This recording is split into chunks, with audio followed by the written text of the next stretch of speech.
Hey YouTube, this is Steve over at Tower Genius, and we'll have to call these series Driving with Steve or Driving with Tower Genius, because I really don't have a whole lot of time to produce some of the videos like I had in the past. Just it's a busy time here in 2023. Lots of stuff going on in the industry, and we're working with dozens and dozens of clients, helping them with their cell site leases. So, but one of the questions that we get asked sometimes is, tell us some of these some of the crazier things that you've done or that have happened. And we have lots of crazy stories, actually, lots of stuff. Some of it you probably wouldn't even believe. But let me try to narrow it down here to like 2 or 3 things as I get to the office here, see what fits in the video. So we had a call. Actually, we have a toll-free number, right? I give it out, 888-313-9750. And sometimes people call us when they're not exactly in the right state of mind. So we get lots of people that call. Maybe they've had a few too many to drink, and they're calling and they're complaining about cell service. And they call Verizon or T-Mobile, AT&T, and the customer service reps, look it up on the internet, and they send them to us. And we get these long, rambling messages. We actually had somebody call us that was convinced that the cell site technician from the nearby tower, I guess adjacent to her property, was hiding in her attic and spying on her. And we spoke, and she called us, and she called us and called us. And so we did listen to this lady. I mean, I didn't want to make any jokes about what she was saying. I mean, I think she might have been suffering from a condition or something, but she was 100% convinced that the cell site technician was in her attic multiple times spying on her. And anyway, we never heard back from her after that, but we probably spent about 45 minutes on the phone just trying to evaluate how to handle this situation and, maybe refer her to somebody for help. The next craziest story I can share now, because this individual is no longer with us. I was earlier in my career back, about 22 and a half years ago.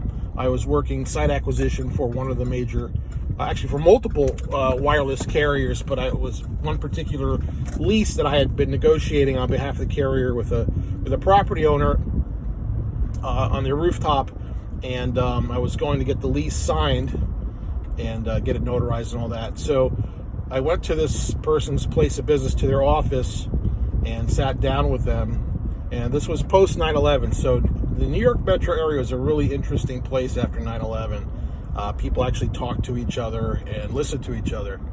And I sat down in this person's office, and they shared some personal things with me about their son that had passed away earlier, not in the terrorist attack, and that I reminded this person of their son. And so it was quite an emotional time, and I was not sure how to handle getting the lease signed. And then the person told me how they had just buried a handful of their friends post 9/11, but none of the people were found, right? And they never found any of his friends. And but at least he had closure with his son, who had died in a car accident. And anyway, so. Again, I'm getting really nervous at this point, and I am starting to pray, and I'm just saying, God, please get me out of this situation, get me out of this office. I'm not sure, if this person's going to hold it together here. I started getting concerned for my safety, and then they dropped the bombshell on me.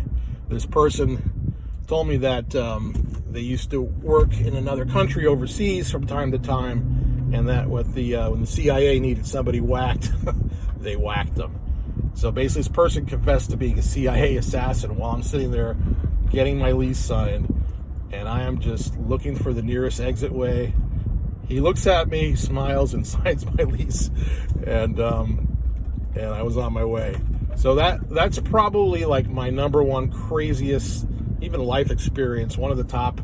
And I was just shaking in my boots, and anyway, but I guess the statute of limitations is up on that one. So, and then another really funny story. One of our clients that we have worked with over the past decade or so, we were working on an amendment or something with them, and I called them to follow up on something. The property owner sends me a picture of her with 2 DEA agents in the back of the pickup truck holding a big marijuana plant. Turns out that on the other side of the cell tower, they have a mountaintop cell site in one of the granola states out west, and where this stuff grows.